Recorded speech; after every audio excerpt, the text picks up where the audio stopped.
melihat tingkat pendidikan, tingkat pengetahuan yang masih masih mendominasi di sini, ya, tingkat pengetahuan rendah dan pendidikan rendah. Nah, seni itu bisa masuk ke sisi manapun, sehingga saya lewat kesenian saya bisa masuk ke suku-suku manapun. Lewat kesenian saya bisa masuk ke agama manapun.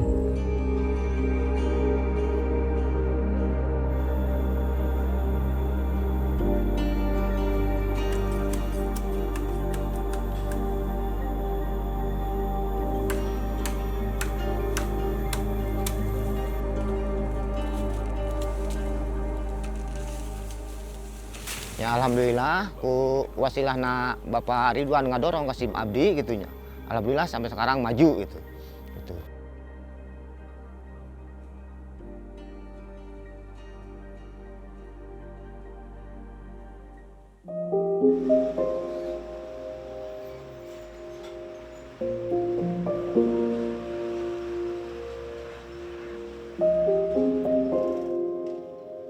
Jalan rusak, gersang, serta polusi adalah cerita keseharian yang dirasakan oleh warga Parung Panjang, Kabupaten Bogor, Jawa Barat. Parung Panjang menjadi salah satu wilayah di Kabupaten Bogor yang rusak alamnya akibat aktivitas pertambangan. Dari kondisi Parung Panjang itu, membuat sosok Ridwan Manantik bertahun-tahun berjuang untuk lingkungannya. Seniman sekaligus tokoh masyarakat Parung Panjang itu sadar betul, jika ia hanya berdiam diri tanpa berbuat sesuatu, maka sebagai warga, ia hanya mendapatkan dampak buruk dari apa yang ada di Parung Panjang. Begitu banyak pertanyaan-pertanyaan yang saya lihat, potensi-potensi yang saya lihat, baik lingkungan yang sudah kering, terus juga alamnya udah banyak yang juga rusak, ya. Sungai-sungai yang juga kotor, yang sering diracunin orang gitu loh, segala macam. Sehingga ini masalah kita semua ya, masalah kita semua. Cuman pertanyaan siapa yang mau bergerakkan, siapa mau bergerak lebih awal gitu loh.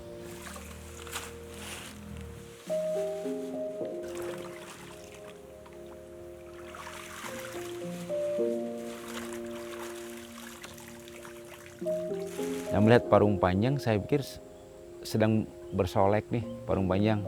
Banyak perumahan di mana-mana, baik perumahan yang kelas rendah maupun kelas yang elit sudah mulai masuk Parung Panjang. Tapi kok sampah nggak diurus, gitu ya. Terus juga kali-kali mulai kotor, imbas daripada pembangunan begitu pesat. Apakah itu salah? Enggak. Tapi siapa yang peduli? Nah, jadikan karya-karya yang terbaik. Ya. Itu digambar catnya mana itu? Bingung. Hidup kok bingung terus.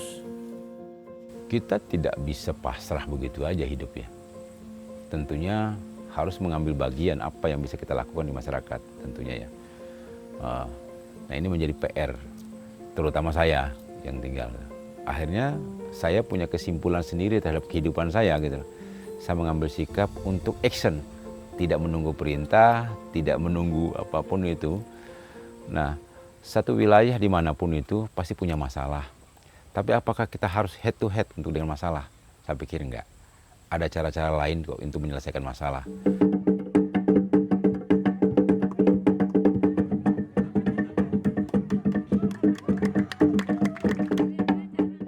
Dengan cara budaya, tradisi yang kita ajak masyarakat serta ikut di dalamnya, sehingga itu menjadi menjadi sesuatu, menjadi ruang gerakan baru lah ya.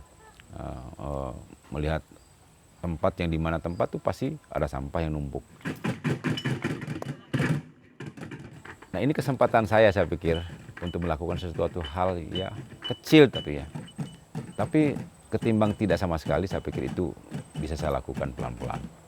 Nah, baru masyarakat ikut menjadi bagian daripada kegiatan-kegiatan saya gitu.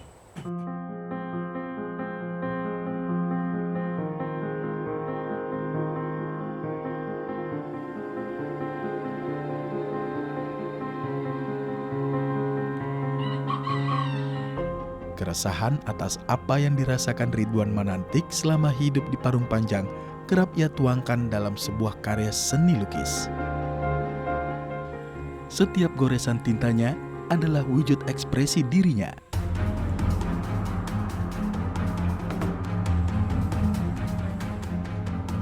Hampir seluruh karyanya bertemakan lingkungan. Sampah menjadi objek yang mendominasi pada setiap karya lukisnya.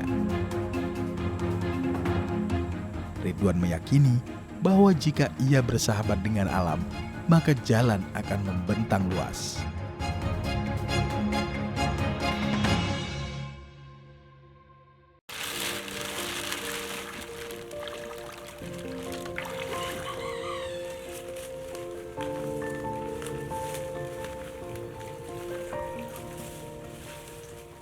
Tanpa saya sadari ternyata saya mengulang kembali masa lalu saya nih. Akhirnya saya mengajak masyarakat sekitar sini untuk buat bank sampah. Saya sering bersih-bersih kali. Saya ajak masyarakat juga untuk ikut-ikut bersih kali, bersih-bersih sampah di got dan lain sebagainya. Dan ini yang menjadikan sebagai seniman, sebagai pelukis, yang kegelisahan itu yang saya tuangkan ke dalam karya. Sehingga masa lalu itu membawa saya sampai hari ini melihat sampah adalah sebuah objek yang bisa saya jadikan tema lukisan.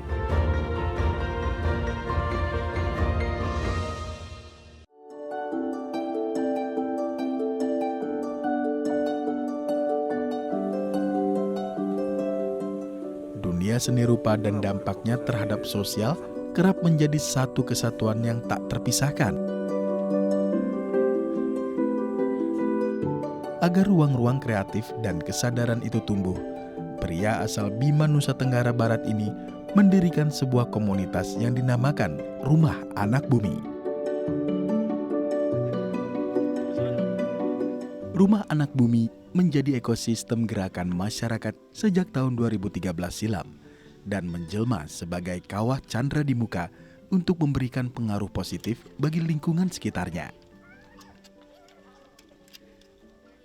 Berbagai kegiatan rutin dilakukan, seperti membuat kerajinan tangan dari sampah, hingga menjadi ruang bagi siapapun yang ingin memperkaya khasanah keilmuan.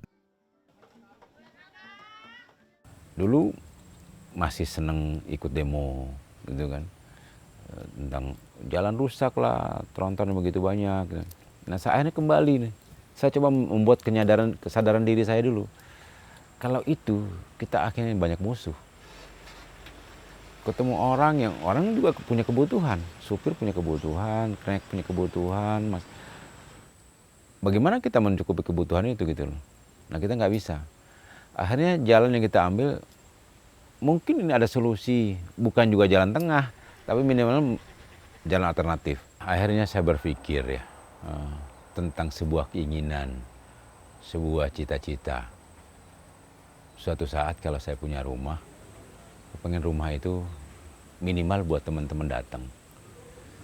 Ya tidak teman-teman yang ada di sini, mungkin ya masyarakat lain boleh hadir. Makanya rumah nggak berpagar.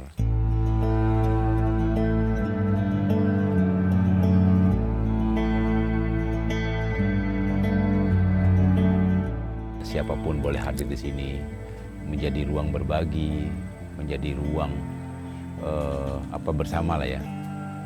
Itu yang saya sebut ruang sedekah.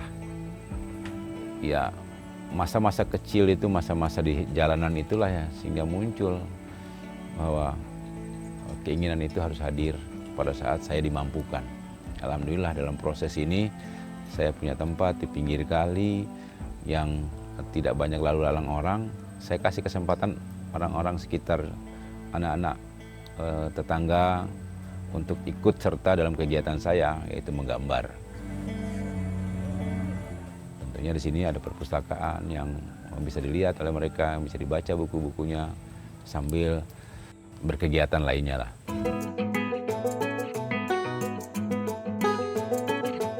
Itu risetnya Sur Pancu itu di mana gitu Pak? Untuk menciptakan talenta dan meningkatkan kesejahteraan masyarakat, Ridwan Manantik membentuk 4 desa kreatif di wilayah Parung Panjang. Potensi sumber daya alam maupun manusia yang dilihatnya dinilai sebagai aset bagi masa depan masyarakat yang berkelanjutan. Salah satu desa kreatif yang digagas Ridwan berada di Kampung Leles, Desa Jagabita, Kecamatan Parung Panjang. Mat Yusuf atau yang akrab disapa Uson diamanahkan untuk mengemban sebagai ketua desa kreatif ini. Uson bersama masyarakat lainnya menggairahkan kembali potensi kreativitas lokal berbasiskan tanaman bambu. Jadi abdi teh kumanya ka abdi teh jadi bener-bener gitu sayang lah hook gitu ka abdi teh bener-bener gitu. Jadi lamun digempur teh mah gitu kumanya abdi teh sedih asana perasaan teh abdi sedih beuh gitu. Sedangkan abdi teh mang ngabantu ka urang teh tina oksigen itu anya gitu. Itu alhamdulillah kan pernapasan urang naheun gitu. Coba orang lamun jauh di kebun-kebun awi kan pernapasan kan beda gitu nya gitu. Tapi lamun deket nan dihanapeun tangkal awi kan alhamdulillah gitu pernapasan teh blong gitu, tenang gitu.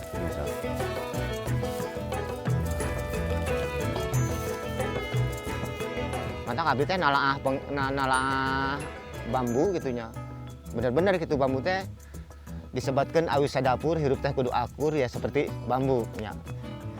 Nan urang oge kudu seperti gitu.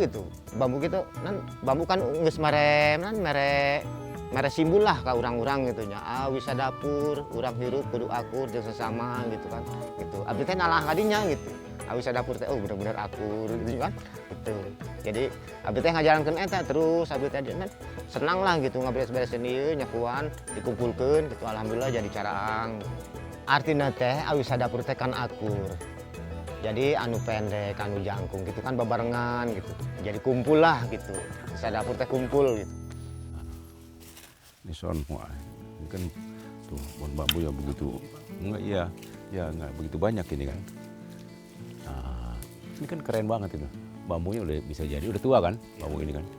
Oke. Nah, ini yang kita butuhkan ini bambu-bambu seperti ini yang untuk bikin kerajinan. Ya son ya. Yang ini, oke. Masyarakat Desa Kreatif Jagabita memanfaatkan konsep bisnis berkelanjutan berdasarkan pilar lingkungan dan sosial. Bersama Rumah Anak Bumi, Desa Kreatif Jagabita ini menjadi cerminan aksi keberlanjutan yang menghidupkan kembali nilai-nilai yang sempat nyaris mati. Komitmen para pelaku pada penerapan berkesinambungan ini menjadi ujung tombak dalam menciptakan kehidupan yang lebih harmoni dengan alam dan sejahtera. Membangun kesadaran tentang potensi yang ada ya. Ini kan memang bagaimana cara, ini memang proses cukup panjang, jatuh bangun lah, udah ada. Gitu. Tapi apa kita berhenti karena itu, saya pikir, nah kekuatan kita adalah jadi membangun kepercayaan, trust. Nah, sehingga apa? Kita bisa berlanjut terus-menerus. Karena program ini bukan program panjang yang bisa kita lakukan. Ini kan tidak sekedar itu, tidak sekedar program ini, saya bersama mereka. Dari seberapa tahun lalu saya sudah bergerak, masuk kampung, masuk desa, ngobrol dengan masyarakat. Sehingga saya tahu potensinya ada. Ya, desa ini potensi ini, desa ini potensi ini. Nah, program desa kreatif itu memiliki ciri, yaitu tiap-tiap desa memiliki kecirian sendiri. Kan bambu bisa dibuat apa-apa aja gitu. Nah itu yang kita coba lakukan. Masyarakat umum itu di kampung, di desa-desa itu, saya yakin punya potensi kok mereka.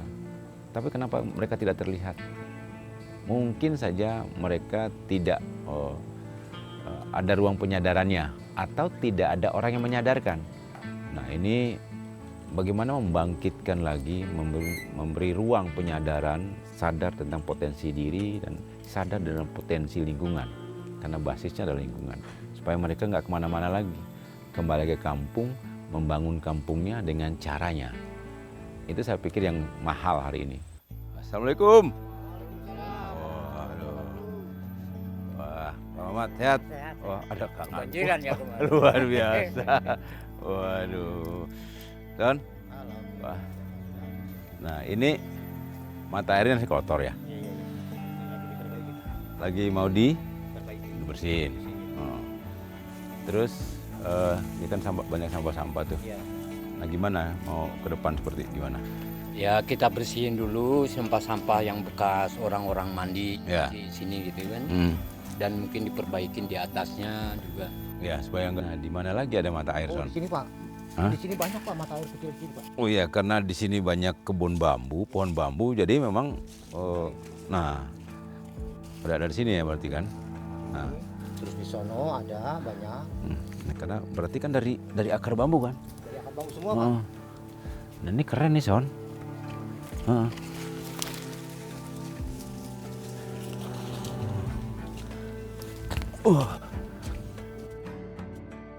Kampung Leles, Desa Jagabita mengandalkan kelestarian alamnya yang masih terjaga di tengah kerusakan lingkungan Parung Panjang yang begitu rusak. Sebagian besar warga memilih untuk tak menjual tanahnya. Mereka sadar bahwa tanah, pepohonan, dan air adalah harta yang tersisa dan harus dipertahankan.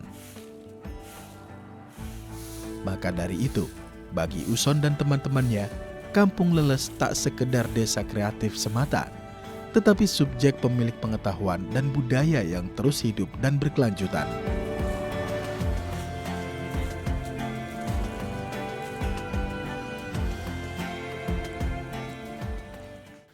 Emang sakudu nama dipertahankan gitunya, Parung Panjang tadi dipertahankan, masalah tatangkalan, tina alam-alam gitu, benar-benar dirawat gitu.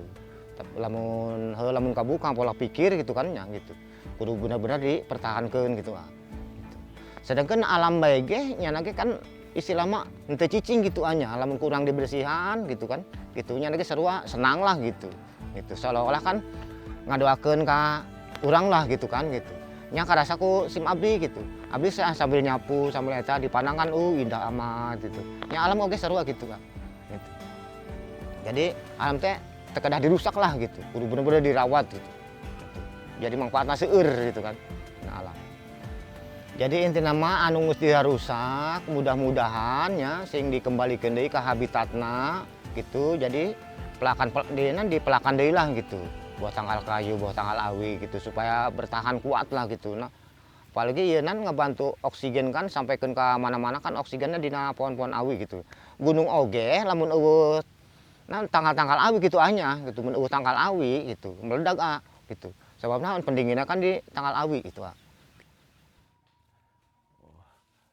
Assalamualaikum. Wah, Pak Mamat. Gimana Pak Mamat? Nah, ini dia nih. Son, taruh dulu bambu, Son. Nah. Nah, kita kan mau bikin anyaman nih Pak Mamat. Anyam nih Pak. Iya, mau nganyam. Anyam ya. Nah, satu pengki gini apa berapa batang bambu nih? Satu pengki. Kalau satu batang itu dapatnya 10 kan ya. Hah? Dapat 5 dah. 5 biji. 5 pengki. Nah, kalau bambu di sini berapa duit sih per batang? Ada yang 7.000, ada yang 10.000. Ya. Nah, kalau yang taruhlah 7.000 ya. 7.000. Nah, bisa menghasilkan 5 pengki. Nah, satu pengki itu berapa duit biasa jual? 10.000, 15.000 ya. Kalau kulit 15.000. Oh, berarti gede. Kalau angen tuh 10.000. Nah, berarti gede juga untungnya kan? Ya. Iya kan? Iya bayangin loh dari harga 7.000. Itu kalau jual 10.000, kalau 5 biji berarti 50.000. Berarti 5 kali lipat, Bang Mamat.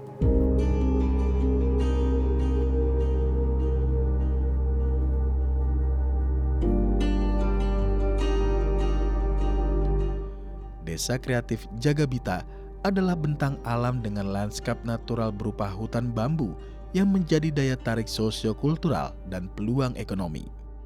Hutan bambu seluas 10 hektar saat ini tengah dimanfaatkan oleh masyarakat Desa Kreatif Jagabita untuk menjadi daya tarik wisata.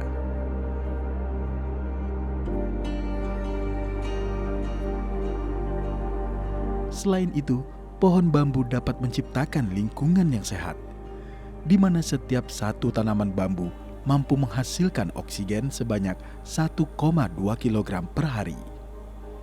Dengan kata lain, satu tanaman bambu dapat menyuplai kebutuhan oksigen bagi 2 orang setiap harinya.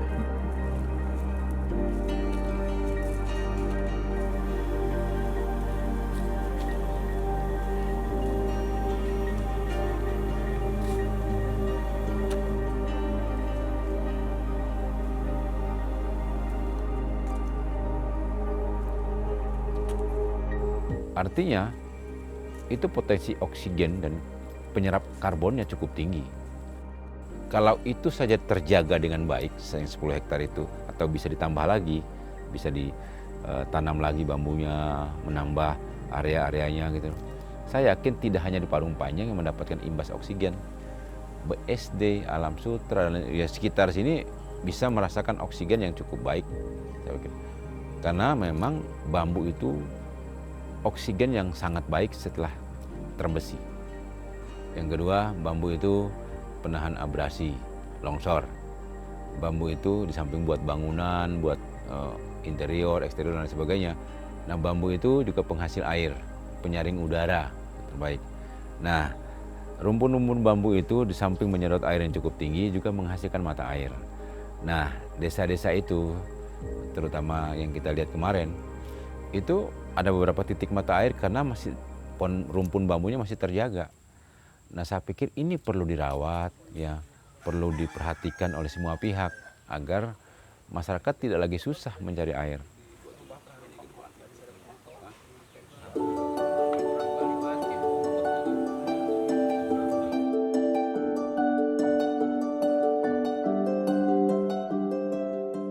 Harapan terbesar saya untuk di Parung Panjang ini adalah bagaimana mereka bisa membangun potensi dirinya, ya, dengan punya kesadaran dan potensi diri. Saya yakin mereka bisa survive, ya, bisa lebih maju.